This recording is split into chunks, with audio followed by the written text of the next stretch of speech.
Bom, vamos já iniciando aqui. A Marcele está conosco também, estávamos aguardando ela chegar.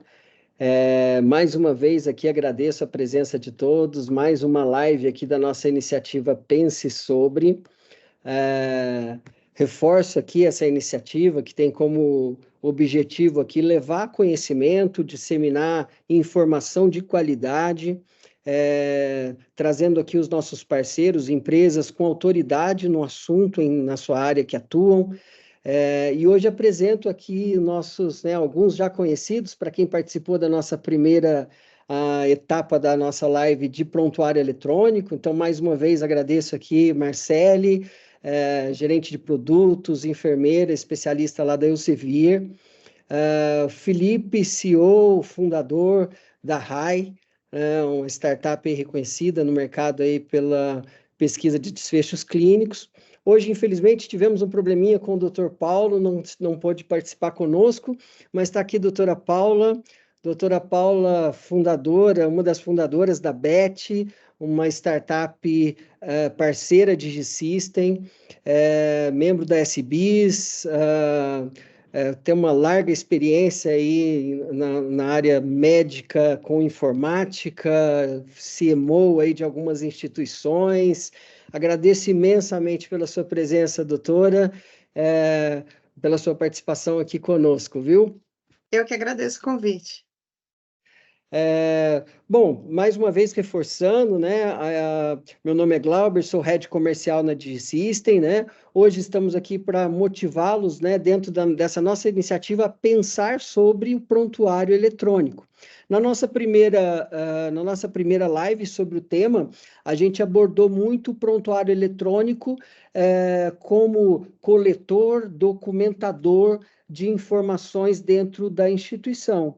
Hoje a ideia aqui é a gente discutir discutir o prontuário sendo utilizado como um colega e como um mentor, né? É um colega que ele possa ser um colega de trabalho dos profissionais de saúde e como um mentor, apoiando os profissionais e apoiando as instituições com suporte à decisão clínica e como isso pode apoiar tanto as instituições, mas também apoiar o nosso principal, eu sempre reforço isso, né? O principal ator dentro desse contexto, que é o paciente, né? A gente precisa impactar o paciente. E aí começo aqui nosso bate-papo. Doutora, queria mais uma vez agradecer a sua presença e iniciar aqui perguntando, né? Falamos muito do prontuário eletrônico e hoje falando ele como um colega aqui de trabalho, né? Como hoje o prontuário eletrônico ele vem trazer benefícios, primeiramente, para o profissional médico, né? Como ele ajuda o profissional médico no dia a dia? Obrigado mais uma vez, doutora. Bom, o prontuário eletrônico, ele é uma ferramenta que ele ajuda os profissionais de saúde, as instituições, e o paciente no sentido de qualidade e segurança no atendimento, né? Então, a qualidade no atendimento com a informatização melhorou muito, porque antes as informações, no mundo analógico, as informações ficavam presas no papel e depois elas eram arquivadas lá no SAMI. Quando o paciente voltava num hospital, você tinha que perguntar tudo de novo para o paciente. Então, e alguma informação podia se perder no meio do caminho. Então, a garantia da informação, dos dados clínicos, todos ali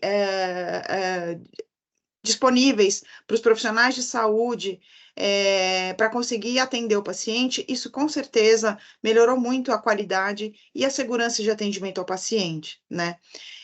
Para além da qualidade e segurança de atendimento ao paciente, o prontuário eletrônico, ele pode ajudar muito o médico com as ferramentas de suporte à decisão clínica, né?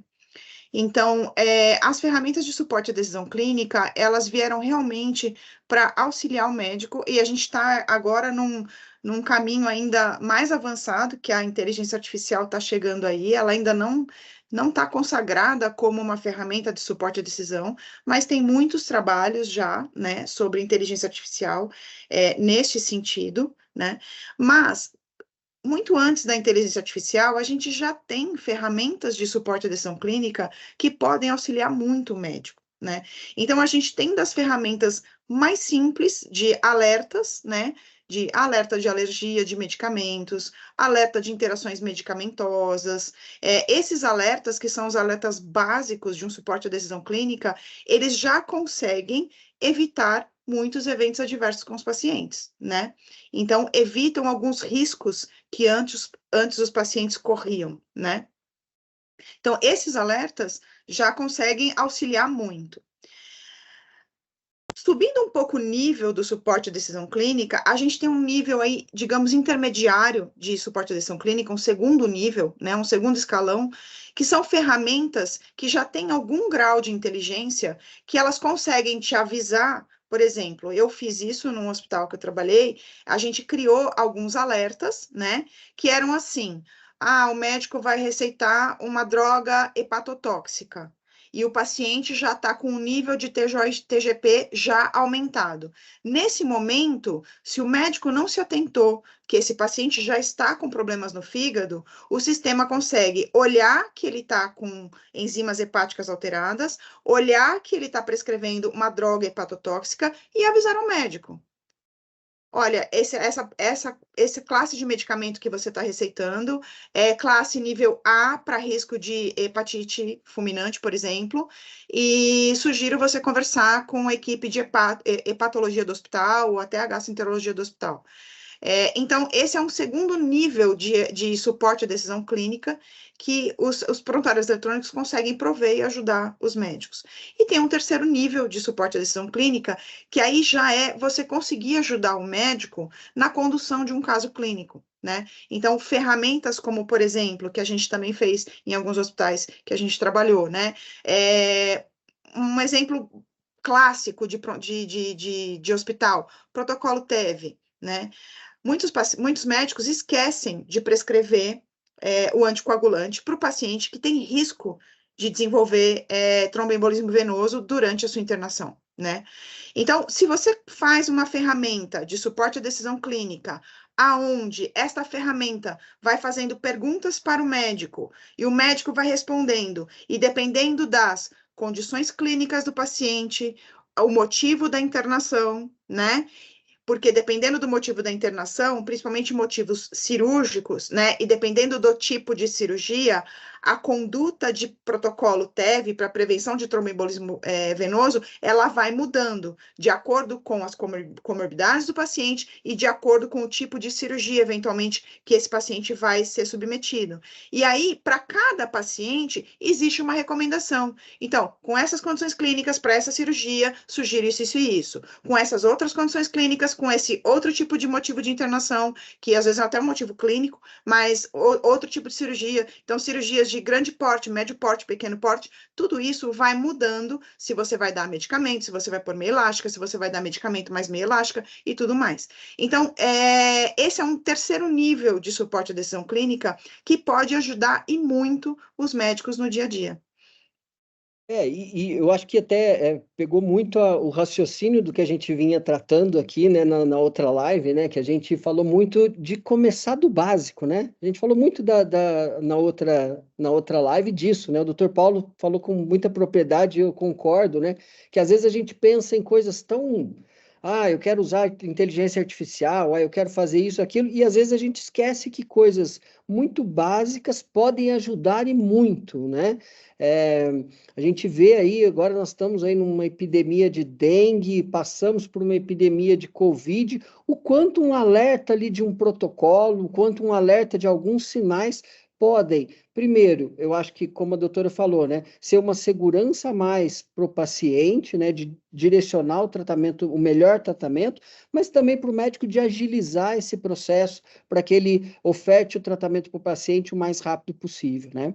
E aí, Marcele, nossa especialista aqui em suporte à decisão clínica, tem experiência aí larga nesse assunto, né? A Elsevier é reconhecidamente aí uma empresa que traz ferramentas de suporte à decisão e mais do que isso, né? Traz, a gente fala muito isso de trazer um pouco desse do que a gente tem melhor, né, na literatura e de uma forma estruturada.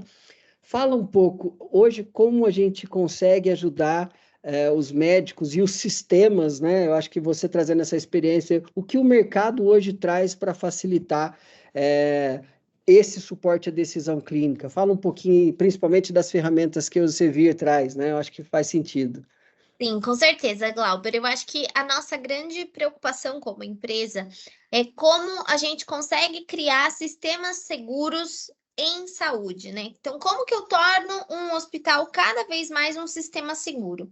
Hoje, trazendo um pouco do contexto da primeira live, a gente vê que no nosso cenário brasileiro, a gente já tem muitos hospitais que fazem o uso de prontuários eletrônicos, que eles já documentam, eles já coletam as informações, já fazem até análise de dados aí. Mas ainda a gente está faltando alcançar esse nível de trazer o prontuário como um colega e um mentor. E para que isso seja alcançado, a gente precisa cada vez mais trazer as evidências científicas para dentro do prontuário eletrônico. Então, quando a gente fala de sistemas seguros em saúde, a gente está falando de um sistema fechado, operacional, focado em processos, que é muito que a gente vê dentro do próprio prontuário, mas trazer, adicionado a esse sistema de processo, um sistema de suporte à decisão clínica, que, por exemplo, no caso da Elsevier, é trazer os protocolos para dentro do prontuário, trazer os planos de cuidado para que o médico, o profissional de saúde, enquanto ele está lá no fluxo da prescrição, ele já vê o melhor apoio à decisão clínica, ele já vê a evidência, ele já vê o resumo do artigo que ele poderia consultar aquela informação. Então, isso é a gente, sim, aumentar a qualidade do atendimento e aumentar a segurança. E quando a gente fala de segurança, a gente está falando não só a segurança do paciente, mas a segurança desse próprio profissional, né? A gente sabe que eu, como enfermeira, quando eu saí da assistência, eu não sabia de tudo, e eu saí do hospital sem saber de tudo, ninguém sabe. Então, a gente precisa promover uma maior segurança para esses profissionais que estão lá na ponta, para que eles tenham um respaldo de tomarem as melhores decisões clínicas, né? E a doutora Paula, ela também citou o exemplo do TEV, no nosso cliente lá do Sul, que é o Angelina Caron, o doutor Belila, que é o superintendente assistencial, ele até comenta que um dia, ele, logo depois da virada do sistema, um residente virou para ele e falou: nossa, doutor Belila, o protocolo me salvou, porque aí eu já sabia que eu tinha que incluir o paciente como protocolo de TEV. Porque se não fosse o protocolo, eu ia ter que te ligar de madrugada. Então, a gente vê que traz esse respaldo para os médicos que estão vindo também. E ainda falando da questão do TEV, a gente tem criado alguns estudos de caso aqui internamente. E essa semana a gente montou um estudo de caso com práticas de mercado e com análises de artigos de outros países, e a gente conseguiu, através dos estudos e com os dados que foram fornecidos, identificar uma economia de mais de US$ 200.000 por ano evitando eventos adversos relacionados ao TEV. US$ 200.000 por ano é muita coisa, gente. Ao longo aí de 5 anos, é uma economia de mais de US$ 1 milhão. E a gente lembrar que o TEV, ele não é só o evento do TEV e o custo que vai ter para o hospital, mas ele é todo o custo social atrelado a esse paciente que vai ter TEV, processos que o hospital pode receber, questões judiciais com convênio, com família, com médico. Então, são diversos fatores que, sim, a gente está analisando uma perspectiva, o evento adverso do TEV, mas tem várias outras coisas que a gente consegue relacionar isso. Então, quando a gente fala do suporte à decisão clínica, é uma coisa que vai muito além do que a gente consegue dimensionar com os casos que a gente tem visto. E pegando até um gancho aí dessa sua fala, Marcele, né, em relação ao ROI aí, né, disso, né, o quanto isso pode retornar, né, para esse investimento que hoje, né, a gente tá passando aí por uma fase difícil, e principalmente nas operadoras, né, e os hospitais também, porque acaba impactando, mas eu acho que ter essa visão, né, do quanto esse tipo de estratégia, né? Quanto implementar essas estratégias dentro das instituições, elas também trazem benefícios financeiros, né? Que aí eu até pego esse gancho para falar com o Felipe, né? Que por dois aspectos, né, Felipe? A gente sempre bate esse papo aqui, que sim, né, a gente tem que avaliar o impacto financeiro e avaliar a efetividade para o cliente, né? Mas as duas variáveis, elas são importantíssimas, né? Porque uma pode dar um direcionamento para a outra. E aí, Felipe, eu acho que agora pegando esse gancho do suporte à decisão clínica, de como o prontuário orienta os profissionais do melhor tratamento, isso tem tudo a ver com o que a gente vem falado de fazer uma análise de efetividade depois com os pacientes, porque isso traz uma informação de volta para a instituição de como direcionar o melhor tratamento. Acho que é um pouco Exato. disso, né, Felipe? Exato. Primeiro, boa tarde. Obrigado, Glauber, mais uma vez pela parceria. Marcelo, um prazer estar contigo de novo. Doutora Paula, não a conhecia, prazer. Então, vamos lá, cara. A gente tem respirado e é exatamente isso que você trouxe, né? Eu vou começar falando do que você trouxe, depois eu anotei alguns pontos aqui que a doutora Paula e Marcelo comentou. Mas é claro, né? A gente pode ter o prontuário como um colega, que eu entendo muito assim, né?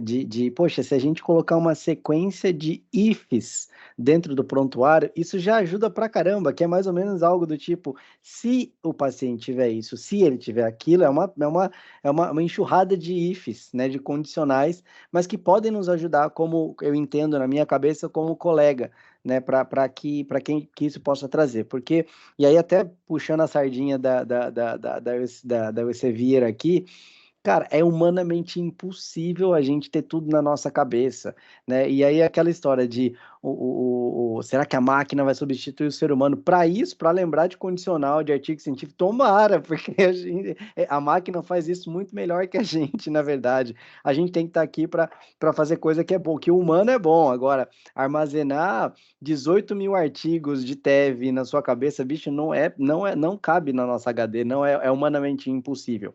A minha área de expertise em pesquisa é em dor na coluna.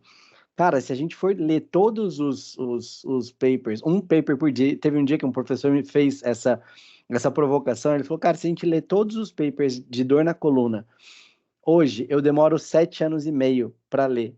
Então, assim, é humanamente impossível. Se a gente ler era coisa tipo 5 ou 10 por dia, era um negócio surreal. Então, assim, acho que a gente usar do sistema para a gente ter esses alertas é uma coisa. Como mentor, eu acho que já entra numa categoria que, além de você me alertar, esse prontuário ele pode fazer alguma análise ou cruzar com algum outro banco de dados. Depois eu posso trazer um exemplo, para que ele possa me dar um resultado um pouco mais curado, tá? E eu acho que vai muito nesse sentido do TEV, como vocês comentaram. Eu gosto muito de um exemplo que uma vez eu estava conversando com um executivo e ele falou, cara, a gente tinha pacientes na nossa base com fibrilação atrial. A gente sabia quem eram os pacientes. Então, o paciente, quando ele vinha ser consultado, a gente sabia quem era o paciente que tinha fibrilação atrial, porque a gente tinha no prontuário, certo? Então, eu tinha lá o diagnóstico, eu tinha lá a minha CID de fibrilação e ok. O sistema, ele me avisava do protocolo de fibrilação e ok. Aí eu entendo que é a parte mais colega da coisa, né? Mas, nessa operação que eu tô comentando, eles tinham uma integração do prontuário com o banco de dados de exames de farmácia.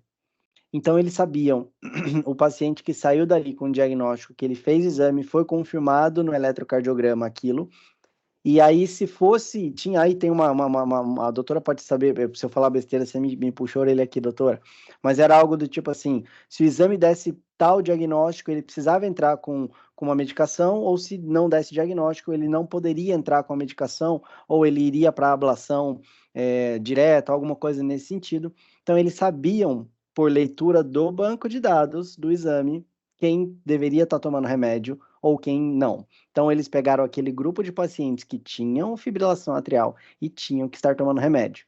E aí eles fizeram um negativo de quem não comprou remédio na farmácia.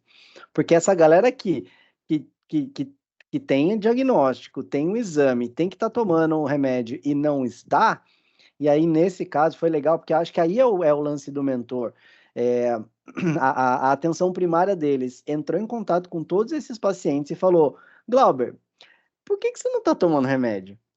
E aí teve, obviamente, tiveram, tipo, pô, esqueci de comprar. Bicho, você é uma bomba relógio, você não pode deixar de tomar. E teve situações que os pacientes, assim, cara, eu tenho uma outra condição de saúde, tipo, tenho diabetes e eu não posso tomar esse remédio.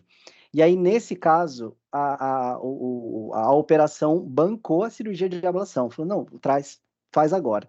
Porque a gente sabe que se manter na rede. Então, acho que o poder que o prontuário, como mentor, ele pode ter é essa conexão entre as informações que a gente pode ter. E aí a gente está falando do sonho de consumo, né? De ter todos os dados interoperados, aquela história toda. É o sonho de consumo, claro. Mas eu acho que a gente ter essa visão é interessante. E aí, só para finalizar minha fala inicial, que eu falei que eu ia começar com isso, mas eu acabei indo para o outro lado. A gente, como RAI, acho que o Glauber descreveu muito bem que o nosso intuito hoje eu ajudo os sistemas a entender custo-efetividade das operações que eles têm.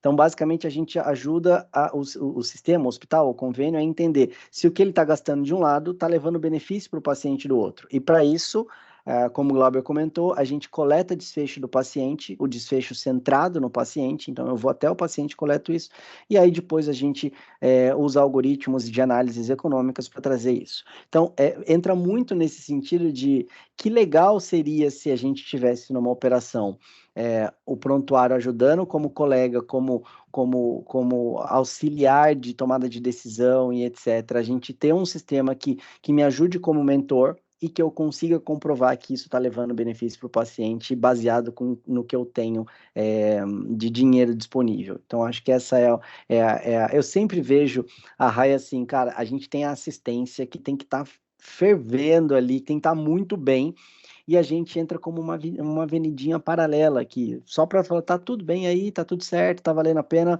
gastar daqui, ali, opa, aqui não valeu a pena, aqui não tá sendo legal, o que a gente pode aprender com isso? Então, acho que é um pouquinho disso. Acabei falando demais. Não, tá ótimo, foi ótimo. Obrigado aí mais uma vez pela sua presença, obrigado pela parceria, Felipe.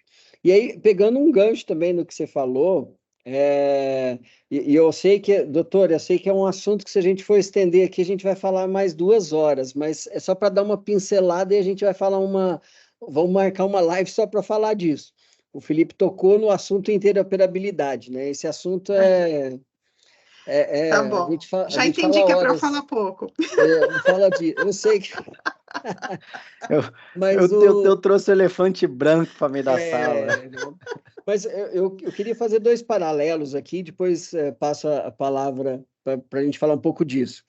Eu acho que primeiro é só tocar para fazer um desfecho aqui desse primeiro assunto, né? Eu acho que, por exemplo, a Digi, né, como hoje a gente faz, é o maior parceiro Philips aí de implantação do TASI, a gente tem uma expertise aí, né, larga aí em relação a isso.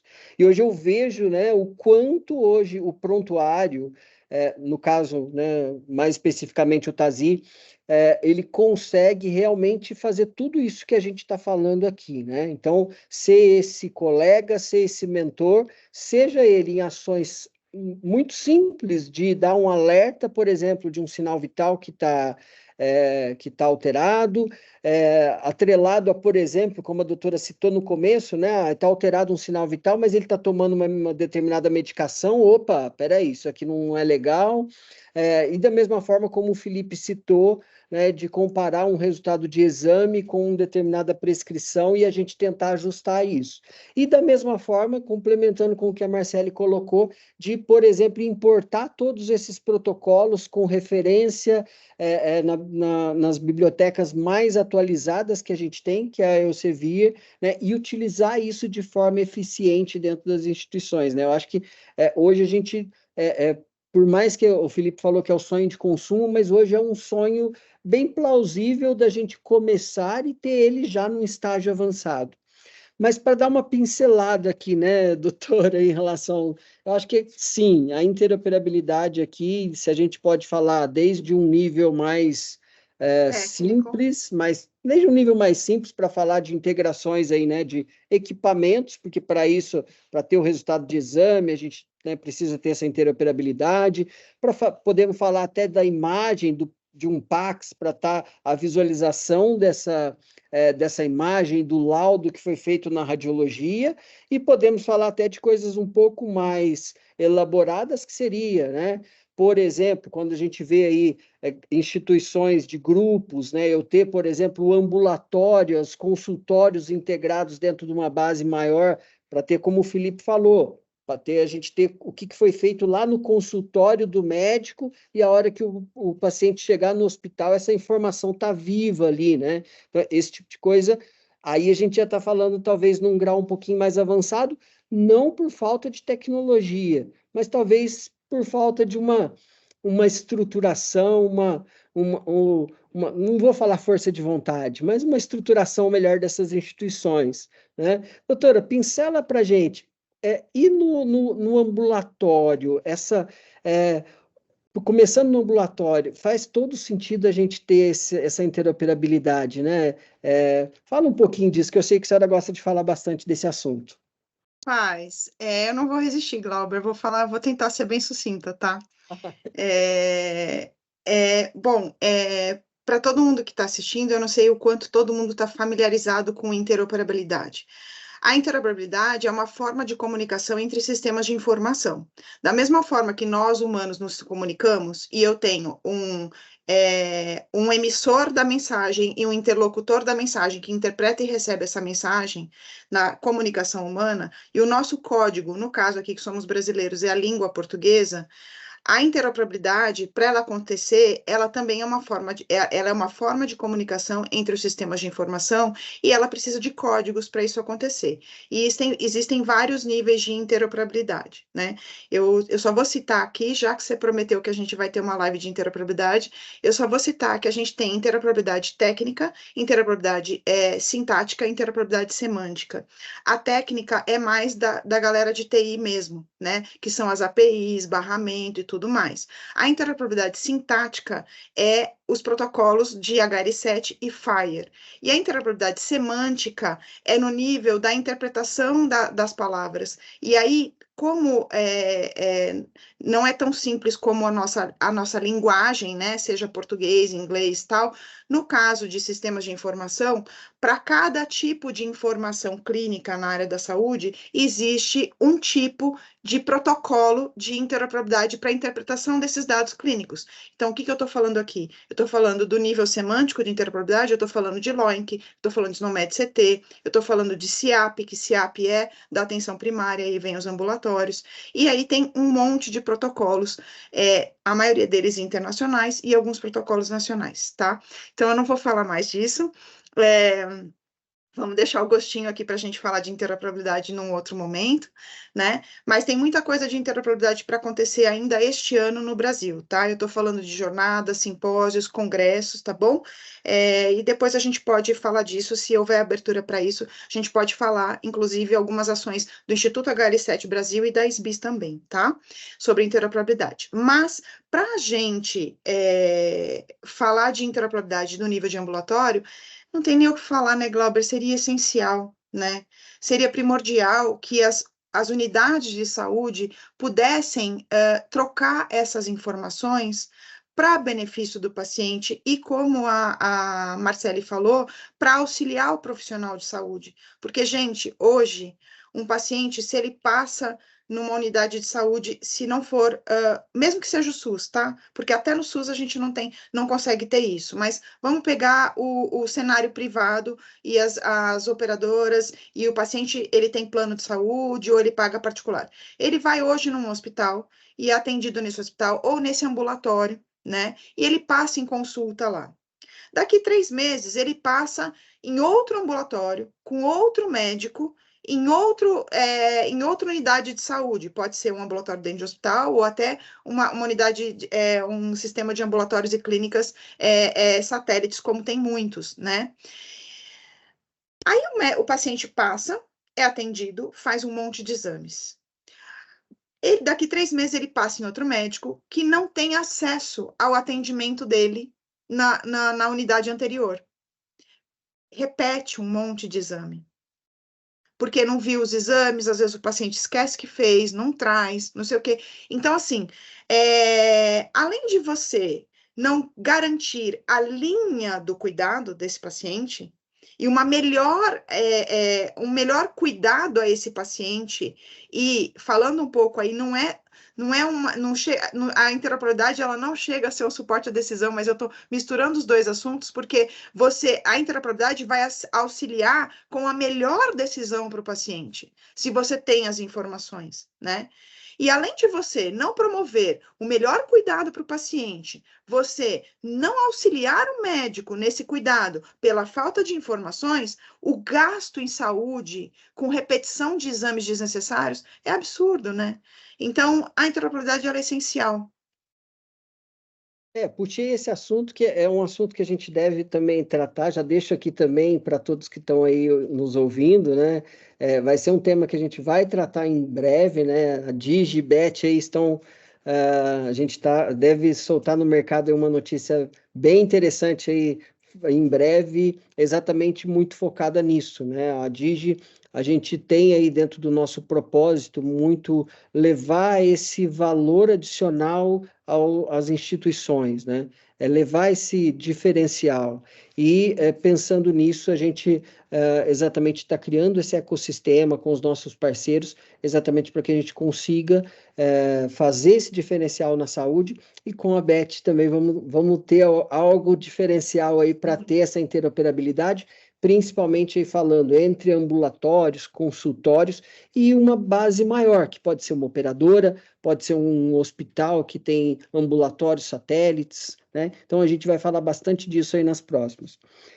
Marcelo, queria voltar um pouquinho aqui, que quando a gente fala de suporte à decisão clínica, a gente fala muito, a gente foca muito em médico, né? Sem menosprezar a doutora aqui do nosso lado. Mas a gente acaba, eu acho que quando a gente fala em suporte à decisão clínica, todo mundo relaciona isso ao médico, né? Mas a gente esquece que tem todo um plano de cuidados ao redor disso, né? E também quando a gente pensa que a gente foca muito em prescrição, né? A gente está relacionando. Eu queria que você falasse um pouquinho, eu gosto muito da solução da Elsevier de plano de cuidados, né? Fala um pouquinho do plano de cuidados e como isso também não deixa de ser um suporte à decisão para toda a equipe multidisciplinar e que vai afetar diretamente o paciente, né? Com certeza, Glauber. Então, quando a gente fala das soluções de suporte à decisão clínica da Elsevier integradas aos prontuários eletrônicos, a gente tem os protocolos, que são os order sets para o time médico, e a gente trabalha com o Care Planning, que é o nosso plano de cuidados. Há alguns anos atrás, era muito comum só a enfermagem trabalhar em um registro relacionado ao planejamento de cuidados dos pacientes, né? E muitas das instituições, normalmente, elas escolhiam fazer naquele modelo da sistematização da assistência de enfermagem, a SAI, que era muito Nanda, Nick, Nock, de trazer diagnósticos, intervenções e resultados esperados. A gente tem visto aí, desde 2006 para frente, um aumento das acreditações hospitalares de exigirem uma documentação que ela seja multidisciplinar e que ela faça a integração dos cuidados, né? Então, a gente vê esse conceito de não é mais um cuidado só multidisciplinar com diversas disciplinas, cuidando paralelamente do paciente, mas um cuidado interdisciplinar, onde as disciplinas trabalham em conjunto em prol do resultado desse paciente. E quando a gente traz o plano de cuidados para dentro do prontuário eletrônico, a gente está falando disso, de trazer todos os registros que envolvem o diagnóstico de enfermagem, o planejamento de cuidado, a coordenação dessas atividades e intervenções entre o time interdisciplinar. Então, o Care Planning, quando a gente integra com os prontuários eletrônicos, ele traz não só a carga de conteúdo, mas todas as conexões necessárias. Então, para um diagnóstico de padrão respiratório ineficaz, a gente já tem qual é o resultado esperado, quais as metas que eu quero atingir, quais as intervenções que eu preciso fazer, as atividades que os meus profissionais precisam fazer para alcançar isso. Então, isso é um dado muito rico que, de novo, a instituição, quando ela opta por criar esses registros dentro do sistema, eles gastam muito tempo e gastam, sim, recursos de profissionais que precisam buscar as evidências e cadastrar isso em sistema. Quando a gente fala de adquirir uma solução como a Elsevier, a gente já traz todos esses dados prontos, estruturados e conectados. E a gente ainda garante que eles vão ter sempre acesso às evidências científicas mais atuais. Mas, além disso, é o que você falou, Glauber, eu como profissional, eu não vou lembrar de todos os problemas possíveis que um paciente com AVC que eu recebi, ele pode ter.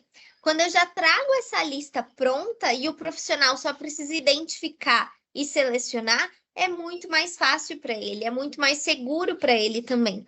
Além de trazer as guias, né, que o Glauber conhece bem. Se o profissional ele tem uma dúvida, ele nunca trabalhou com um paciente que tem um quadro de DPOC, ele pode abrir a guia que tem lá todas as evidências científicas falando sobre os principais achados, sinais e sintomas, quais as intervenções que ele tem que fazer, como que ele tem que fazer.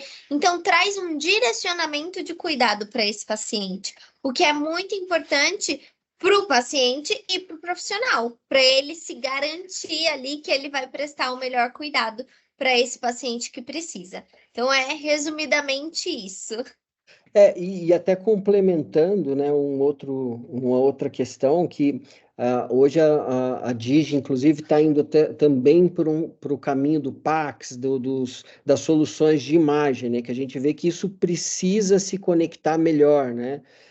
A gente sabe que o mercado possui, mas a Digi olhando para essa jornada contínua e essa jornada que a gente quer levar para as instituições, a gente também está trazendo para dentro do nosso portfólio de serviços a implementação de um PACS, também para que as instituições tenham essa solução de ponta a ponta. E aí você via também, né, tem uma solução de suporte à decisão clínica vinculado ao PACS, né, que é o StudieX, né? E são para os radiologistas, né? Então, traz esse suporte quando o radiologista ele está fazendo a análise daquela imagem. Então, é muito legal porque a gente consegue cobrir todos os passos de uma jornada do paciente enquanto ele está hospitalizado. Então, desde o momento quando ele entrou lá na emergência, até o momento que o radiologista está analisando as imagens, até o momento que o paciente vai para casa e precisa de um plano educacional, e a gente também consegue criar isso para o paciente. Então, todas essas partes do processo, elas também são cobertas. É isso aí.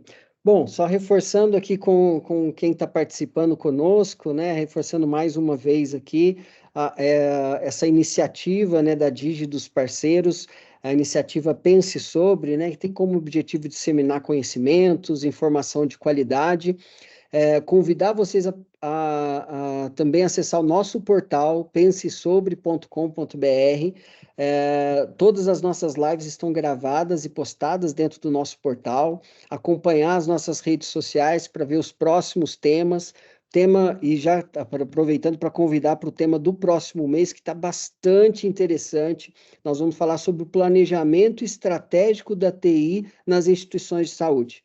Porque nada disso que a gente está falando aqui faz sentido se, principalmente a TI, né, que puxa essas soluções de tecnologia, não colocar no seu planejamento, se a instituição não colocar no seu planejamento esse investimento nessas soluções, né? Então, eu sempre reforço isso e a gente vai trazer algumas pessoas de autoridade para falar nisso, né? Então, a gente vai ter o CIO do HCore, o CIO do Hospital Care, nós vamos ter pessoas aqui bem reconhecidas do mercado para falar um pouquinho aqui sobre esse planejamento estratégico de TI, né? Que eu acho que é importantíssimo a gente colocar dentro desse contexto. E aí, Felipe, até para a gente ir concluindo aqui, né, puxando um pouquinho também dessa questão, né, que é algo que hoje não se coloca também dentro do nosso planejamento, né, que é pensar no pós, né, avaliar o pós, o desfecho desse paciente. Ainda é algo que as instituições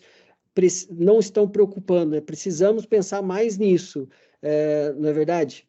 Cara, vamos lá. Acho que a gente passou por uma. Estava até anotando aqui, a gente passa por algumas eras, né? Que são as eras de vamos anotar tudo no papel, vamos melhorar um pouquinho e colocar um RP aqui, vamos melhorar um pouquinho e colocar o prontuário, que são exatamente essas etapas aí semelhante a essas etapas que a gente tem de maturidade do prontuário. Eu acho que o susto que o sistema de saúde tomou nos últimos ano e 2 anos, talvez, chegou num ponto que, assim, não tem mais como não olhar para desfecho, tá? O problema é que a gente tem um sistema organizado em executar, né? O próprio formato de pagamento, ele estimula você vai e executa. Eles vão te pagar por execução, você vai lá e paga e executa, e eles te pagam por execução, então não por qualidade, não por performance, não por isso, não por nada. Não estou falando que é o modelo errado, é o modelo que é adotado, é a imensa maioria do que a gente tem adotado.